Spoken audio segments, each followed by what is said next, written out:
Welcome to this module on self-leadership. Is it woo-woo or is it in fact core business? This workshop was written for middle leaders in secondary schools, but is equally appropriate for anybody aspiring to or currently in a leadership role. Who am I? I'm Jenny. I'm a coach, a consultant and a recovering principal. I'm going to talk a little bit more about my journey shortly. Before we start, I want you to think back over the last year. As I'm writing this, it's the end of 2022, a really challenging year in schools. But I want you to think about a moment, just a moment, not an entire week or term, that made you proud, something that you noticed, something that you saw, something that you did that put a smile on your face and or made you proud. A small success, an achievement, or just a moment. Just pause the video at this point and give yourself a couple of minutes to jot down what it is that made you proud.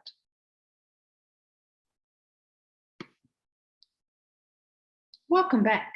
Now, underneath that moment that made you proud, I want you to think about what you did or said or thought or what you brought to it to make that work. What kind of skills and knowledge did you have? Is there anything about your strengths or your disposition or the way that you approach this, or anything intentional that you did? Again, pause the video and take a moment to record your thoughts.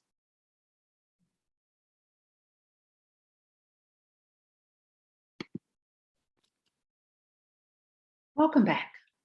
Take a look at the list of things that you did to make it work and see if you can tie it into any of these words. This is a list of 24 character strengths. We'll talk a bit more about what they are and how we got to them a little bit later.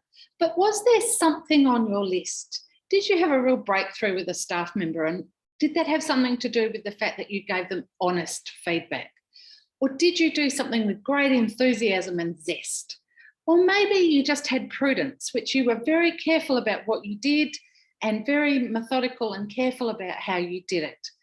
Maybe you have a real commitment to teamwork and you decided to focus a lot on your team and bring whatever that thing is to fruition. So it's your impact on the team, not the team did it and the team made me proud, but what did I do to encourage the team, to empower the team, to build capacity in the team? Whatever it is, see if you can link it to some of these character strengths. And as I said, we'll explain what they are in a little bit more depth later.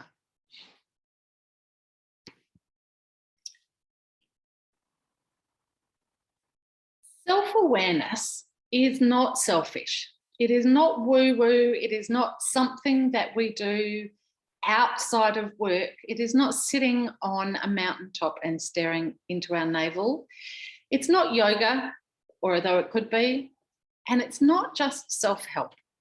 Self-awareness allows us to understand our impact, both positive and not so positive, on others around us. And as middle leaders, you have often an excellent grasp on teaching and learning and curriculum and your content area. And over time, you may have developed systems for managing processes. But why do you need to develop and strengthen your self-awareness? I'm unapologetic that most of today is around the why and the what, and not so much about the how. But at the end, I'll give you a little bit of an insight into my toolbox about how we go about doing self-awareness. But I want you to understand that self-awareness, again, is not woo-woo, it's actually core business, and there's some pretty solid research that sits behind that these days. But let's start with the educational research. John Hattie, in his meta-analysis of what works in order to improve student outcomes, was really clear. That thing with the highest effect size, 4 or 5 times larger than a lot of the things that we do, such as writing programs and cooperative learning, way beyond that is collective teacher efficacy. And the research is clear that getting maximum impact on student learning depends on teams of teachers working together. It depends on those inter and intrapersonal skills of teachers. And I want you to think, if I'm a leadership role, yes, we need to do something about those teachers because we need to build their interpersonal skills. I want you to think to yourself, no, we need to do something about you. How do you build those skills of self-awareness and interpersonal skills and emotional intelligence so that you can build systems and structures and ways of working in your team that allow for collective teacher efficacy? Who do I need to be in order to allow my staff to work the best that they can so that they impact student learning? Let me tell you a little bit about my story. Some of you know me. So in a previous life, I was a principal, and I rose to principalship pretty quickly. A combination of confidence and being in the right place at the right time. And I knew a lot about special needs. I knew a lot about special needs curriculum, a lot about special needs kids. I knew how to write programs. I knew how to write IEPs. I knew the content and the curriculum, and was heavily involved in making sure that the national curriculum met the needs of all of our kids. What I didn't have was, firstly, a knowledge of what it is that gave me energy and enthusiasm, but also what tripped me up. And I just thought if I carried on working the way that suited me, that had got me this far, it would be okay. Everyone would come on board. But I soon realised that I had no specific training in how to work with, manage, inspire, and build capacity of teachers.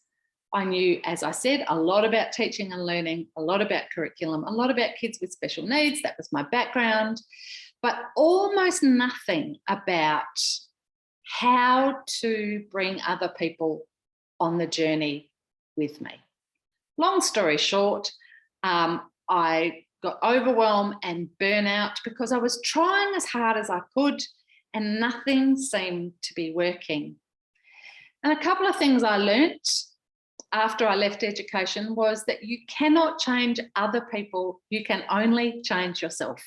So I was wanting everybody else to be better. I wanted them to collaborate better. I wanted them to teach better. I wanted them to manage their own issues. I wanted them to do a whole range of things. And the only way they were going to do that is if I led in a way that enabled them to do that.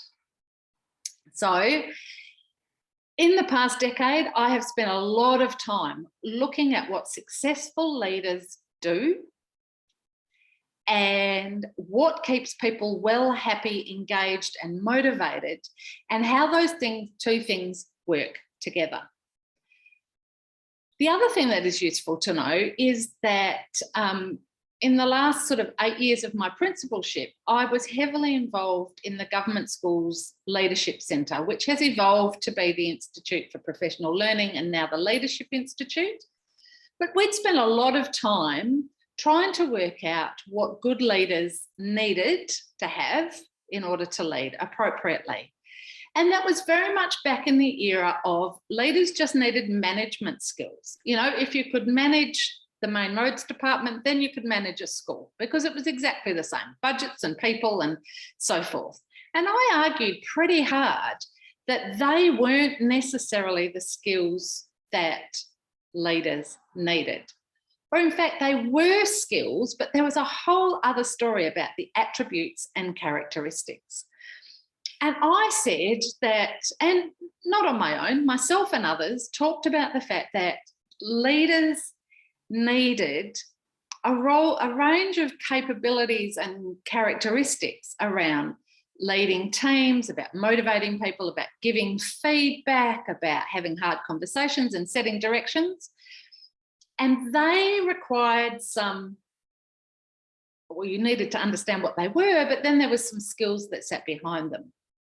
And I've got to say, I was largely met with, yeah, that's all a bit woo-woo, Jen. You know, we're leaders now. We need to, you know, put on our suit and grab our megaphone, and we need to start leading people because these people need to be led.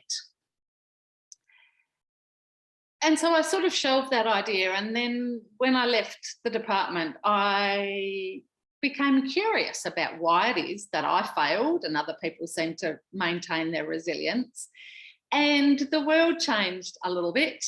And we now see some of these soft skills as absolutely essential to not only leading with authenticity, not only to lead people to get to the organisational goals, but also for wellbeing.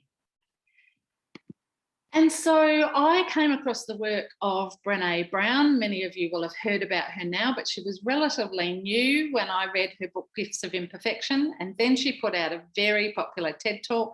It is, I think, the second most popular in the world with 14 million downloads. And eventually she wrote a book called Dare to Lead. And she says, who we are is how we lead. So if we are anxious and uptight, then we are anxious and uptight leaders. If we are cold and aloof as human beings, then we are cold and aloof leaders. And understanding who we are, what lights us up and what triggers us is absolutely essential to leading.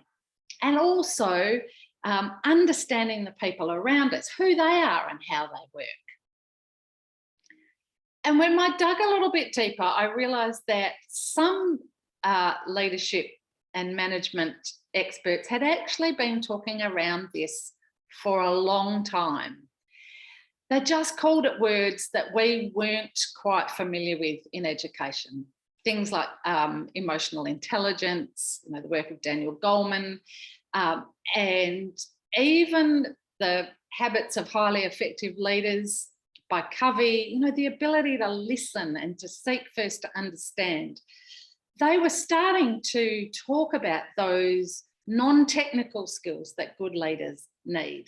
And in fact, John Maxwell, who has written about leadership for 30 plus years, says quite clearly that the first person that you lead is you. And it is very easy as a boss to want to do unto everybody else, to make them better, to grow them. But first you need to understand about yourself. So this little journey of self-discovery, while it was fairly indulgent for me, I'm starting to think that it is very important. Well, not I'm starting to think, I know that it is very important for leaders.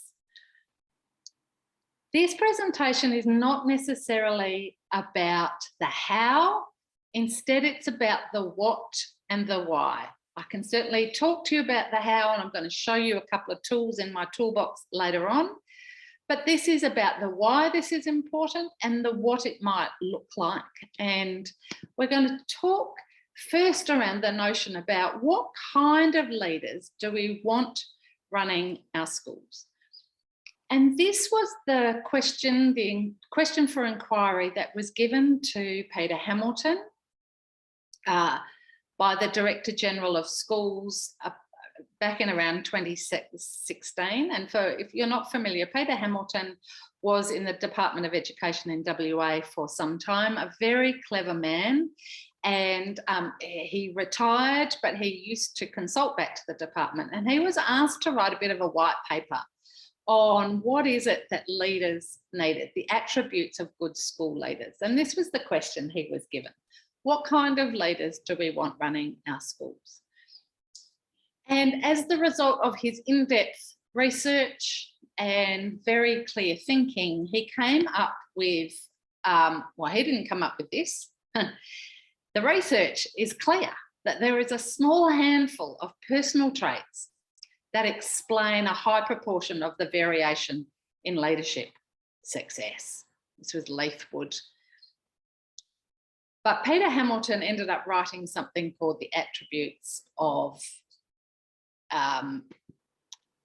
effective leaders and personal attributes of effective leaders. And for those of you who are in the WA system, I believe that this is on Icon. It's a PDF, I can send it to you. And it became the basis for what is now known as the Future Leaders Framework. So our future leaders, and indeed our leaders at the moment, need these 6 attributes, which I will go into depth in just a moment. Openness and capacity for learning, trustworthiness, resilience, interpersonal acumen, self-awareness, and a drive to excel. And you will notice these are interpersonal attributes. These are personal attributes. These are not skills and knowledge. What a good leader needs is the skills and knowledge to be able to do these things. Of course, good school leaders also need a little bit of context. They also need to know about, perhaps schools and some of the systems that schools use, but a lot of the time that is very learnable. These are things that require a bit more self-discovery. So let's start with openness and capacity for learning. Good leaders are agile thinkers, and they're able to learn and relearn in new or unique situations, and they have the ability to unlearn things that are no longer serving them or the organisation. So if we think about software development, 10 or 15 years ago, what software developers would do is they would create a software package. You might want to think about some of the first Microsoft packages or some of even those school-based packages. They would create a software package, take years and years to do it, put it out when it was perfect. But because they'd waited a long time, often what the client wanted was no longer what was being produced, or they would get feedback from the client that this didn't work, or this should have been better, or that could have been changed, and they would have to go back to the drawing board. And in 18 months' time, they would give you version 1.2 and it uploaded again, and there was this lag. Then software developers started to think in terms of agile thinking, which is we're going to put out a product that maybe isn't quite perfect, but we are going to allow people who've keen and got time to give us feedback, and we'll be constantly in an iterative process, and we will just update the program as we go. School leaders need to be very much the same, and I think COVID has allowed us to really hone this skill, which is if we wait to put out something that is perfect, a school business plan that is absolutely perfect, there's no holes in it, and it's just something that goes on the shelf or is laminated and put on the wall, then chances are it's out of date before it even gets there. But if we do things and we move quickly, and an openness for thinking, gosh, that didn't work, we'll try something different, or we're going to shelve that, that seemed like a really good idea at the time, and keep moving, then this is what good skill leaders need. And importantly, they need to be able to say, you know what, that's not working, or that's not serving us, and we need to stop doing that. So while XYZ was absolutely what was needed at the time, perhaps it's not what we need now, and either unlearn things or get rid of things that aren't serving the bigger picture. So good leaders have an openness and capacity for learning. Good leaders are not only trustworthy, they understand trust and trustworthiness and how to build that in others and in teams. If you've been reading the literature lately, you'll know that trustworthiness, psychological safety is absolutely crucial. It is the basis of all high quality teams. No high trust, no good teams, no good student outcomes. And it's also a skill that can be learned. So this is not trust in terms of I trust you not to steal my handbag.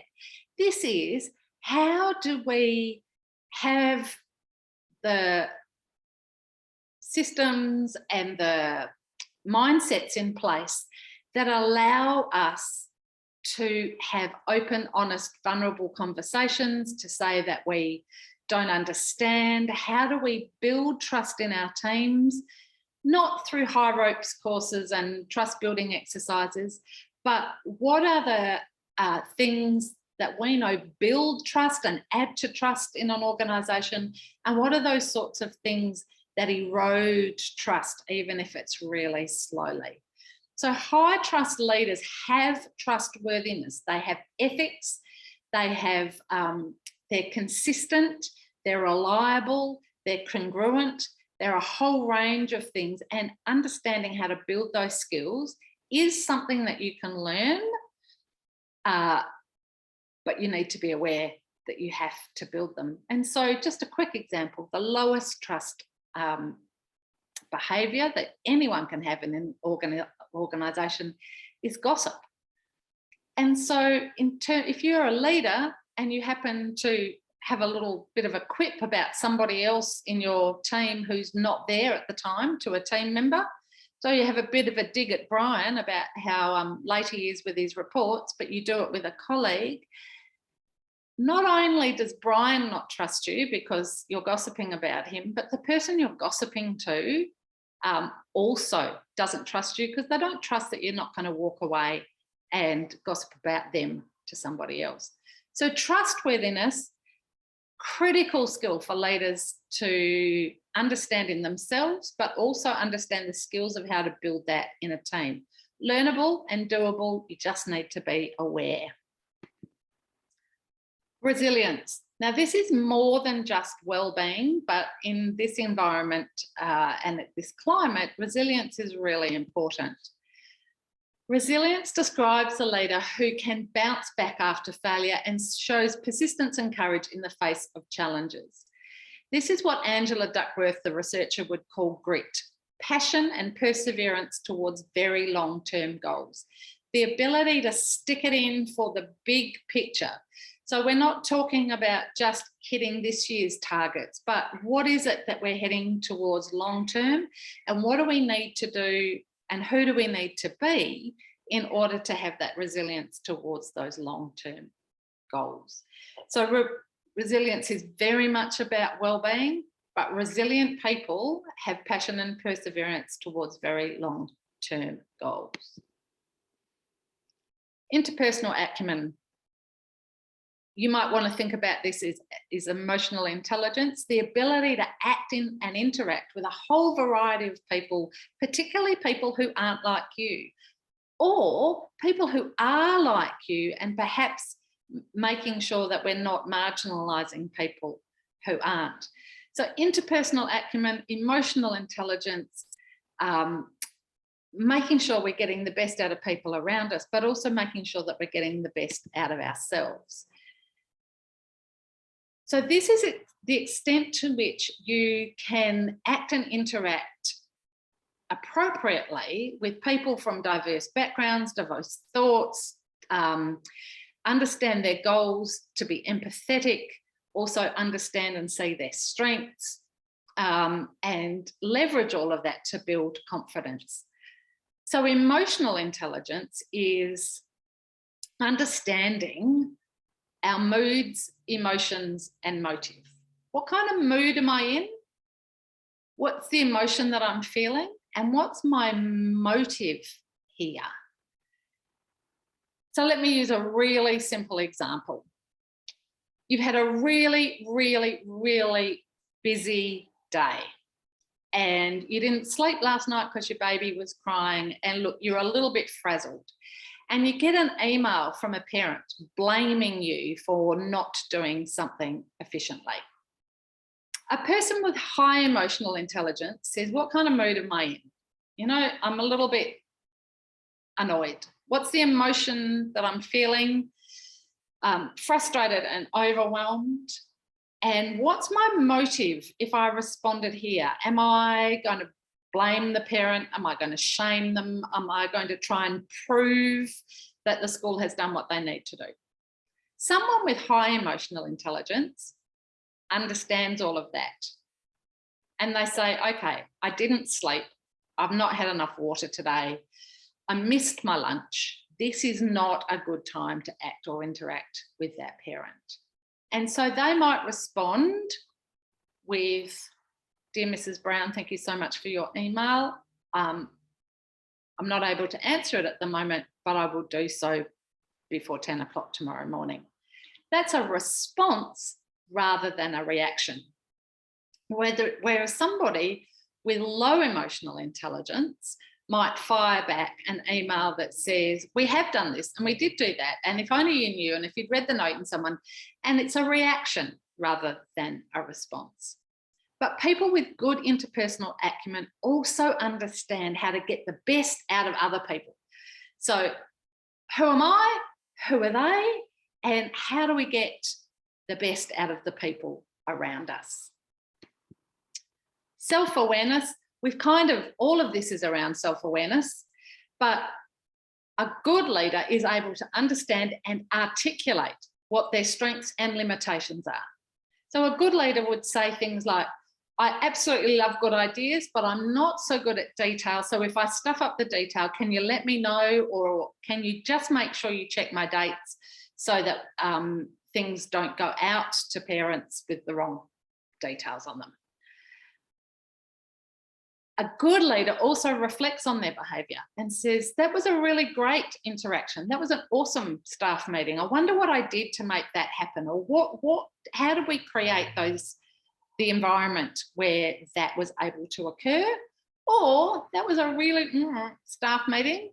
What do I need to do better next time in order to make that happen? I think many of us are very self-reflective as classroom practitioners, but we don't even know what to reflect on in leadership roles. One, because we don't know what to look for, and then we don't know how to fix it.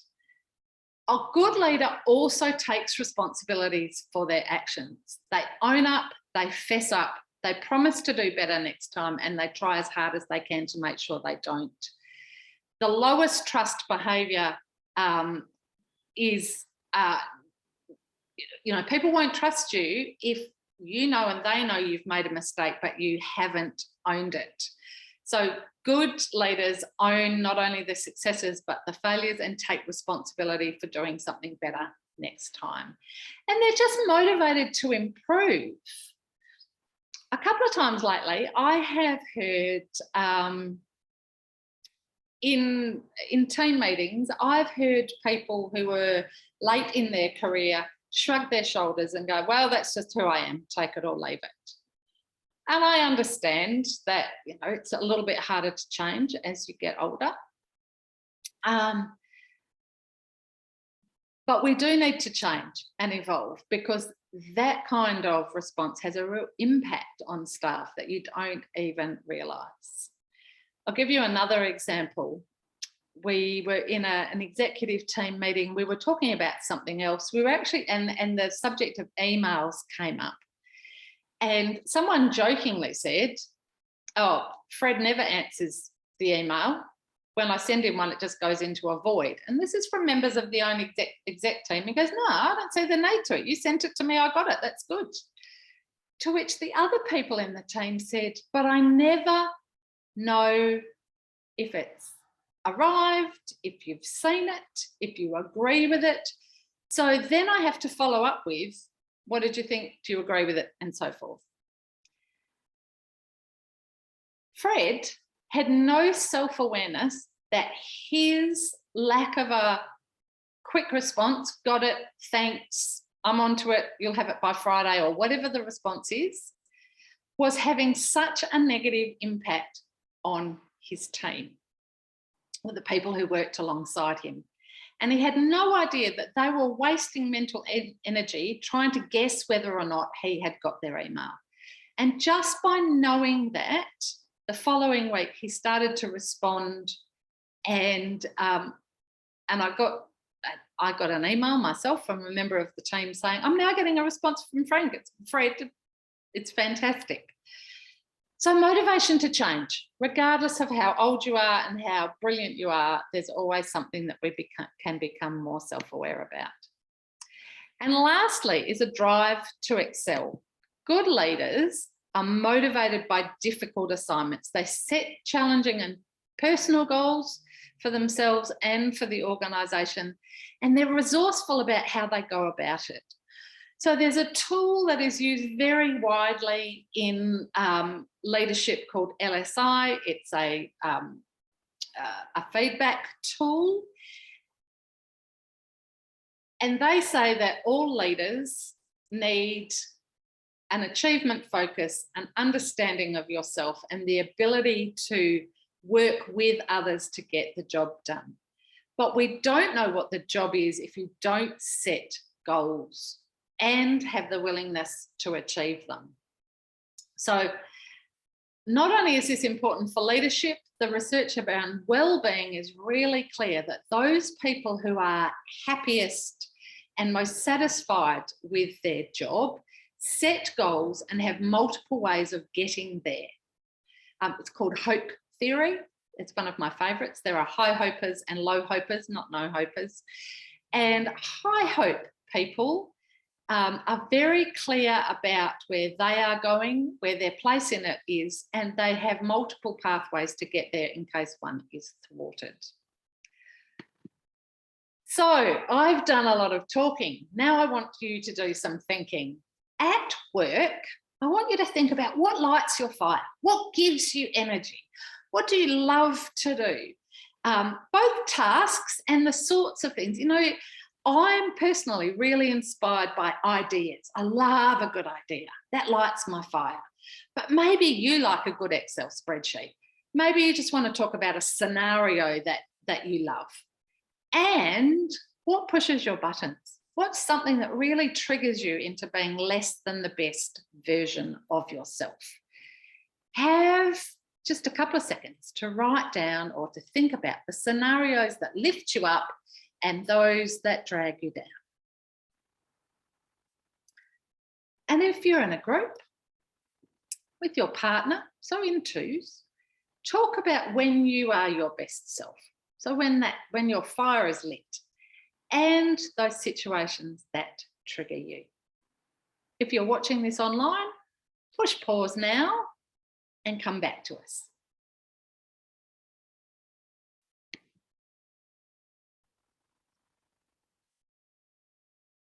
Know thyself. Again, this is not woo-woo. This is not self-help. This is self-development. This is growth. We talk about a growth mindset when I think many of us a lot of the time have a very fixed mindset. I've got this, I've been teaching this for 40 years. We're getting good results. I don't need to change. And maybe that's the case. But where can you stretch and grow? What are your strengths? What's making that work? And what's something that you can do that's just a little bit better? So we're going to talk just briefly about the how. So you can be exposed to new skills at professional learning. You can chuff off to professional learning and you can learn almost anything. You can learn how to coach. You can learn how to do performance management. You can learn how to use the online HR system. You can learn what the new curriculum is. You can learn assessment strategies.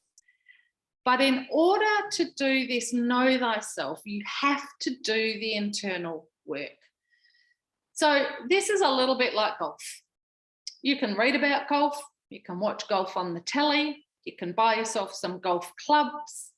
You can talk to people about golf. You can even join a golf club. But the only way you are going to get better at golf is to practice. And it's not just any kind of practice. You need to practice well. And in the beginning, you may need someone alongside you practicing and giving you some feedback and giving you some tips and building your skills and reminding you of what you might know and questioning when things go a little bit askew. Some of you might have that mentor coach already in your organisation, but a lot of the work I do is with people who want to do this work with someone who's got no vested interest except to help them make to be the best person that they want to be. And so I have people come to me who just want to be a little bit more organised, who want to be better at follow through, who want to be a little bit calmer when having those challenging conversations. People who want to stay on track and have a bit of accountability, regardless of what it is that their goal is.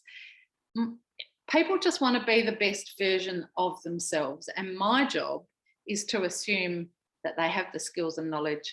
My job is to ask them questions and to give them really good feedback.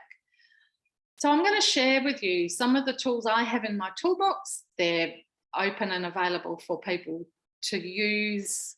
They're not particular to me, so there might be plenty of other books and places that you can go to for this information. I'm just going to share some of my favourite ones.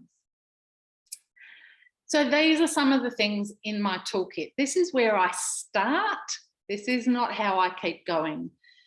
So I wrote this workshop as part of a two-parter, the characteristics of a good leader and then how to do it. So this is just a taste test of some of the things that I might start with as a leadership development and coach.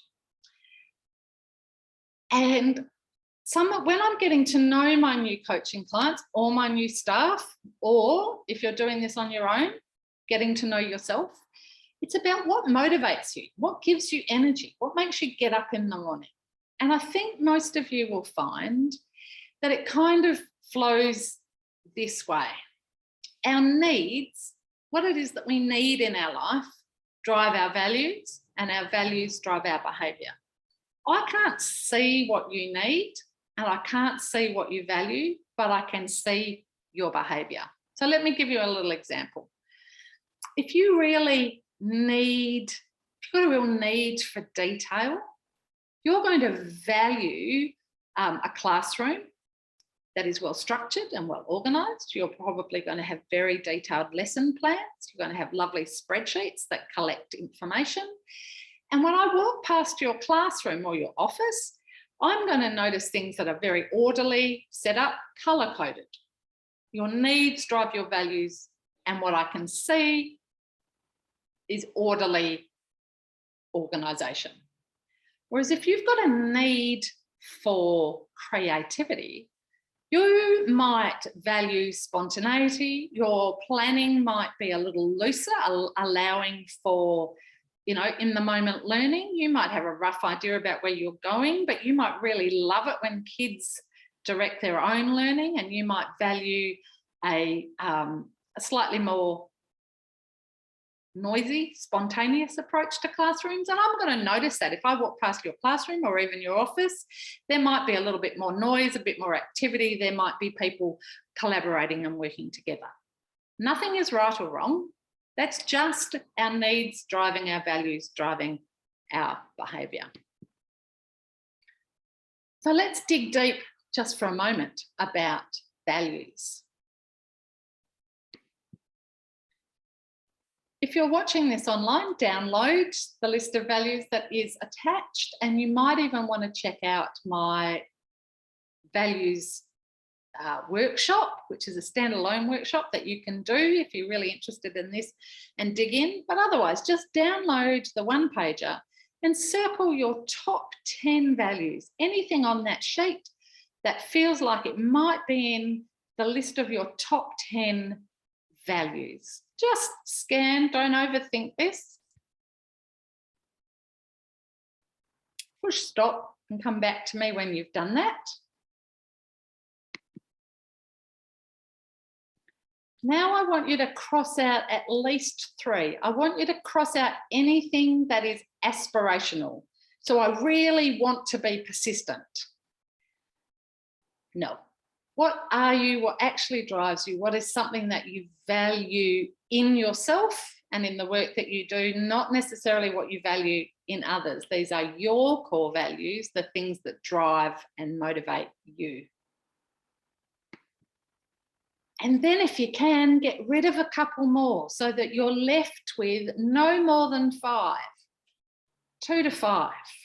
This is really hard.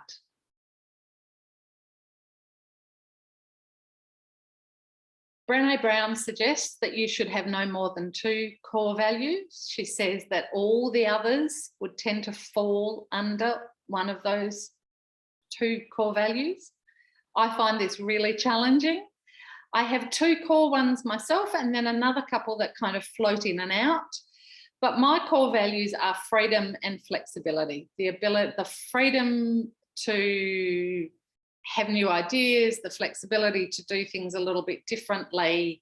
And everything that I do kind of slides in under freedom and flexibility, but I've also got a really strong need for fairness and justice.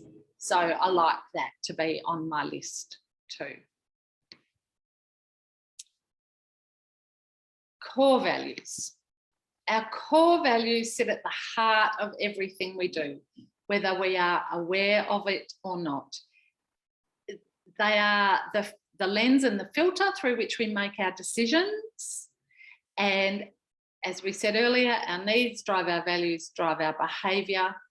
And investigating what our core values are is central to a lot of what is in the literature at the moment about finding your why or your moral purpose or your true north.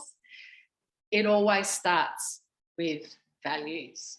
And so the Education Department's values are equity, excellence, learning and care. They may in fact not be the same values as yours, and that's okay. Why is it important to investigate your values? If we go back to Hamilton's list, it's around trustworthiness. If you're really clear about what you stand for, people know what to trust in you.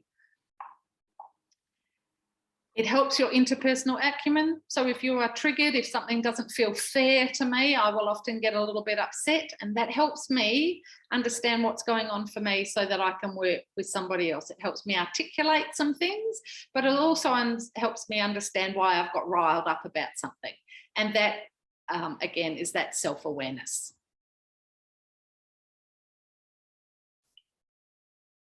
But what do our values look like at work or in action? We're coming back to this, our character strengths. I'm not going to go into the history of character strengths, but it was the work of Martin Seligman. He went out and asked across the world what makes people happy and satisfied in their life, and he came up with these 24 character strengths. And the company or the organisation now that oversees character strengths is called VIA or VIA, and VIA stands for our values in action. So you've come up with 2 or 3 core values, and they will often show up as these character strengths. So earlier we had a look at what did I do to make that work? You probably put your values into action. I used creativity, or I used kindness, or I was humble and allowed other people to take praise. I used self-regulation, meaning that I could, manage my own moods and emotions. Or I just appreciated beauty and excellence.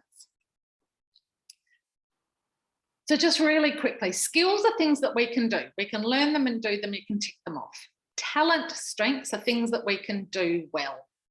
But character strengths are things that we do well, we do often, and we get energy from doing. So a little story. At one point, I was really good at writing job applications, and I used to be paid to write them for other people. It was a skill. It was something that I could do. I had learnt to do it. It was also a bit of a talent strength because I learnt to do it well, but it is not a strength because I get absolutely no energy from it. I'd start reading people's applications and go, ugh. So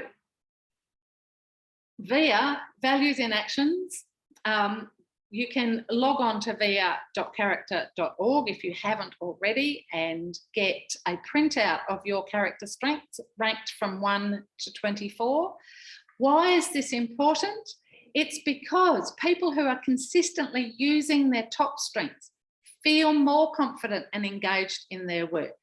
It makes them easier to achieve goals. And remember, good leaders are achievement focused. They know where they're heading. And if you're using your strengths, you're going to get where you're heading fast enough. They report having better job satisfaction. So that's that resilience piece. I am better at my job because I am using my strengths. And they have lower levels of stress and high levels of well-being and vitality. People who use their strengths know how to use them in just the correct balance. They don't overuse them or underuse them. So one of my strengths is humour. When I use humour just right, it allows me to build relationships with people. It puts people at ease and it kind of lightens the atmosphere. If I overuse humour, I end up telling inappropriate jokes in meetings or laughing at a funeral. And if I underuse it, then things just feel flat and boring. So good leaders know how to use their strengths. It's called the golden mean, not too little and not too much. And they actively seek out what the strengths of people in their team are. So there's 2 tools already: understanding your values, understanding your strengths. None of those cost any money. You can do that straight away. Understanding your strengths is demonstrating an openness and capacity for learning, because you can learn about your strengths, but also we are more open to things that we can filter through our strengths lens. As I said, it adds to resilience, interpersonal acumen and self-awareness. And that goal setting also adds to a strive to excel. But you'll notice we started in the middle with values, and we're just going to really quickly look at needs. And one of the tools in my toolbox that I use all the time, and I encourage you to investigate, is DISC profiles. And DISC is a tool that I run workshops on every week and that I use every day in my coaching, that says that basically we have a preferred style of working, and that is driven by the needs. So the words that you can see around the outside of that circle: challenge, results, action, enthusiasm, collaboration, support, stability and accuracy, they're what it is that people need. So if you've got a need for challenge, results and action, your style might be D for dominance. And you're going to wake up in the morning and need to see a result and be motivated to take quick action. However, if you've got a real need for collaboration, support and stability, you're going to need harmony in your world. You're going to want to be around people. You're going to value collaborative relationships. And likewise, if you like things to be slightly slower and more methodical, but you've got a real focus on accuracy and challenge, you might prefer the world in which you work to be more methodical, you might be more likely to know things very deeply and well rather than the surface level. Everything DISC is an online profile that you can purchase through me. There are also ways that you can do this for almost nothing. But why we need to understand this is that it builds trust by understanding our own unique styles and those around us. And it helps us to understand ourselves at our best and at our limitations. So I'm an I for influence. What I love is action, enthusiasm and collaboration. But what I discovered is, as a leader, my natural style is to get really enthusiastic and say, okay, everyone, let's just brainstorm what we're going to do about this money that we've got for a new playground. And I'd get everyone all excited. And the I's were also okay with that, the other people who thought and acted like me, because they also liked action, enthusiasm and collaboration. However, those people who preferred results and action thought I was talking too much. They just prefer to take the catalogue and order the playground.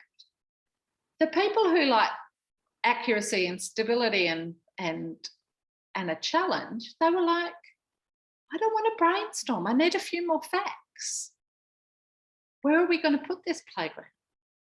Do we get more money next year? Do we need to incorporate soft fall? And the people with the S profile were thinking, I wonder what everybody else is thinking. Is everyone else okay with this idea?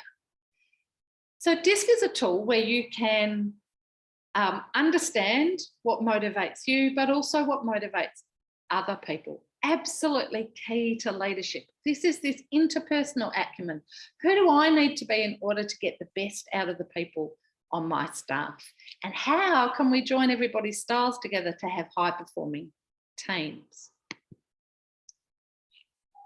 DISC allows you to have openness, trustworthiness, resilience, interpersonal acumen, and self-awareness. Today was a very quick whip through of the what and the why of those interpersonal skills that many of us have thought were soft skills or were woo-woo or a bit, far left. Whereas in fact, the research is really clear that effective leaders, good team leaders, are very, very aware of their personal impact, and that these things need to be learnt and practiced the same way we would learn and practice and refine our teaching and curriculum skills. So you can find me on all the socials. I'm Jenny at positivelybeaming.com.au should you wish to send me an email, but you can follow us on Facebook, and please reach out if there's something you would like to know a little bit more about.